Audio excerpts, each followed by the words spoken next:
Tanfield Railway is located in the northeast of England, to the southwest of Newcastle in County Durham. Today, it is a preserved line, operating a number of 040 and 060 tank engines and a couple of diesels.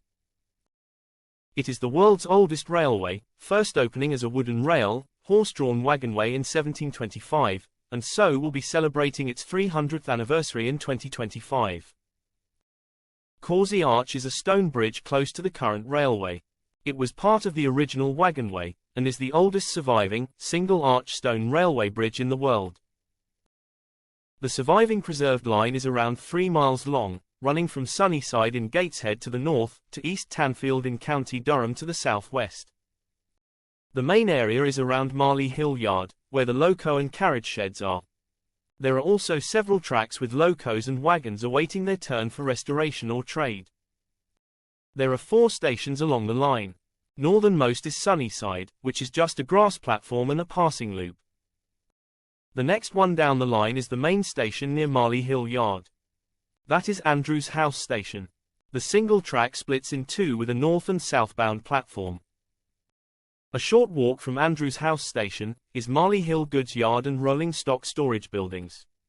Within the yard is this loco shed. It is the world's oldest loco shed still in use.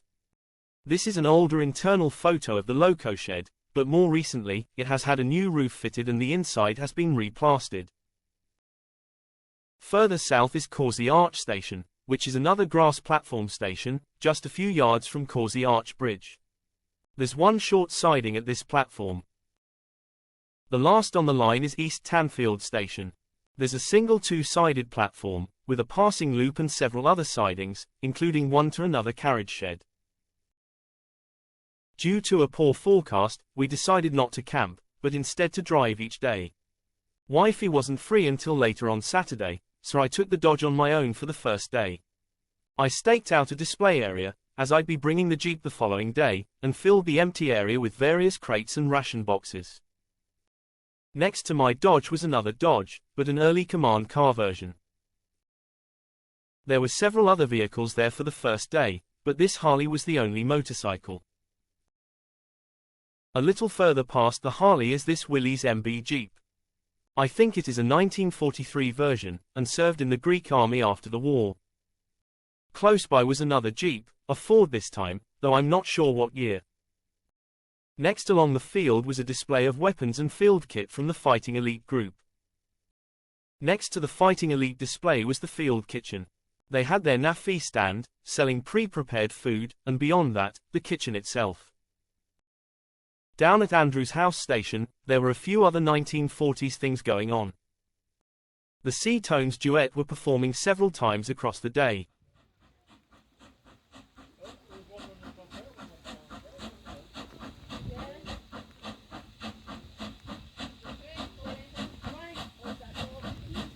Colin Bordees was also singing during the weekend, generally timing the performances to the arrivals of the trains.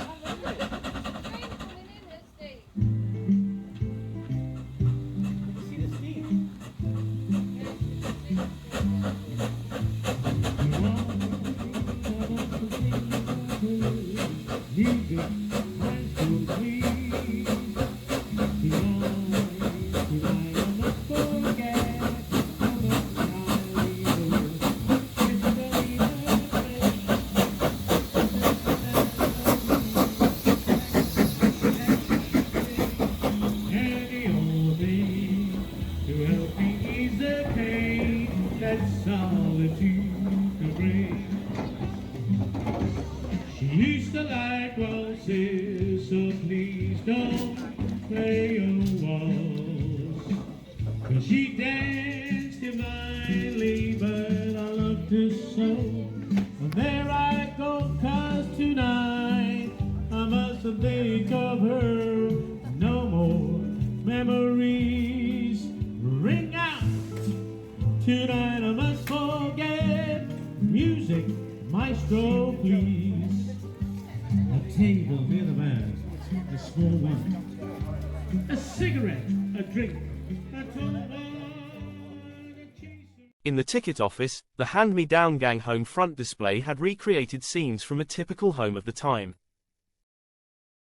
On Saturday, only one steam loco was in operation, and that was the 060 saddle tank named Horden.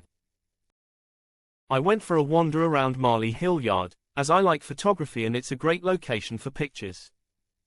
On the way, I called in for a quick look in the carriage shed. From there, I grabbed some pictures of the diesel outside the loco shed, before going inside. Built on the side of the loco shed are the engineering workshops, with some pretty large vintage machinery. Recent rainfall had left a number of puddles around the rail yard, allowing some artistic photos. There are also lots of old locos and wagons stored in the yard, which are also great for photos. Deep in the yard, there's a tiny turntable, just big enough for an 060 tank engine. It is currently occupied by a small goods van. Near the turntable, there are 3 other locos awaiting their turn for restoration. 2 are 060 tank engines, while the other is a 462 M2. My wife and daughter arrived later in the day, and we took a ride behind Horden, down to East Tanfield, back up to Sunnyside, and returning to Andrew's house.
My wife had come in the normal car, so at the end of the day, we left the Dodge wrapped up for the night, and went home in the car.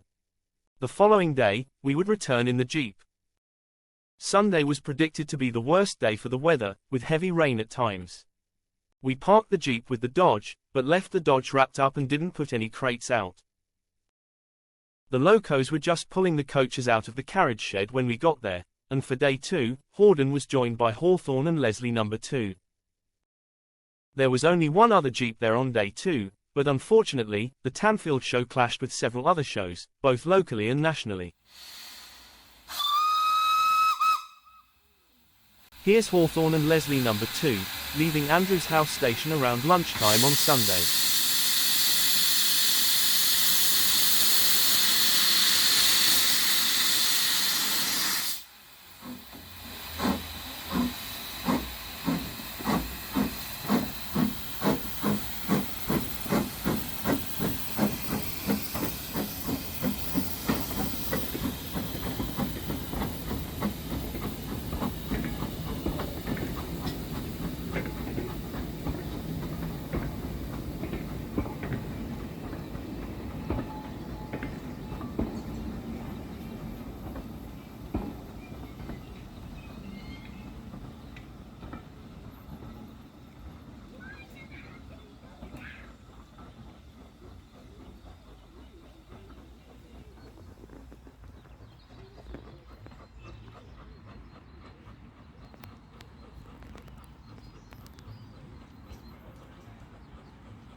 It wasn't too long after that the heavy rain started.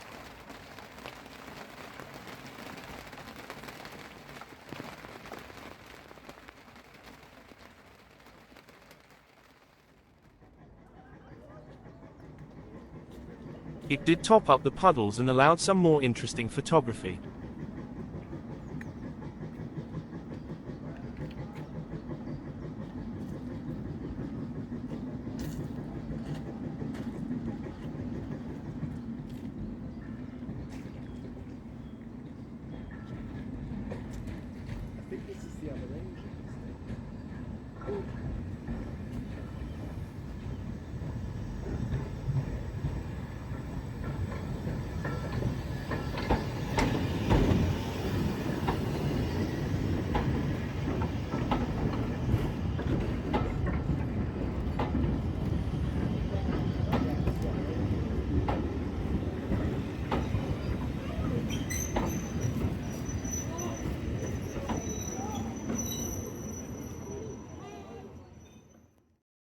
Late in the day, I got the opportunity for a footplate ride aboard Horden. I've already uploaded a dedicated video to that trip. That was more gentle than I expected.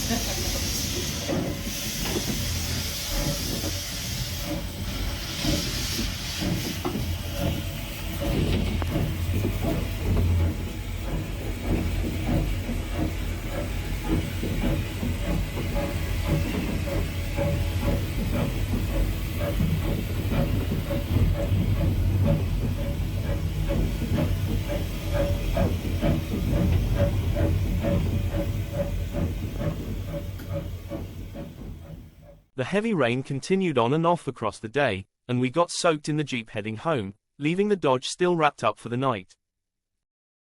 Monday morning was dry and bright again, though still with possible showers predicted. With all the other show field displays gone, we moved the Dodge and Jeep closer to the entrance to the field, rather than being right at the far end. The railway was back to running just one loco again on Monday, the 060 Horden. The following video clip is of Horden, arriving at Andrews House Station, though it was taken on Sunday.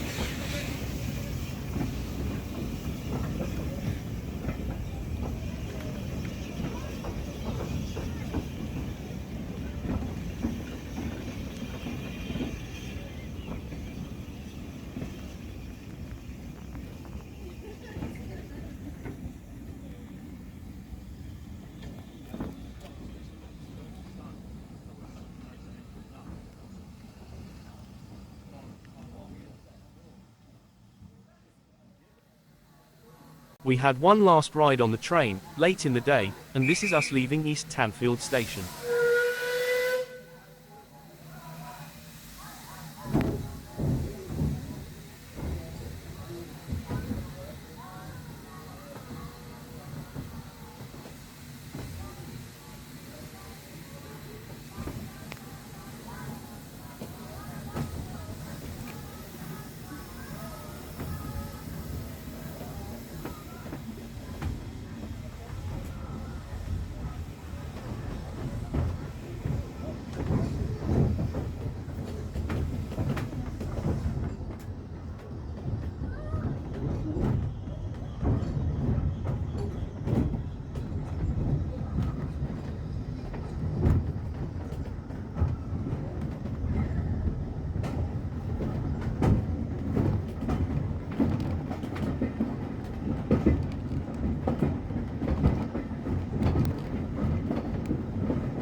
When we got back to the show field, we packed up the barbed wire around our vehicles and headed home.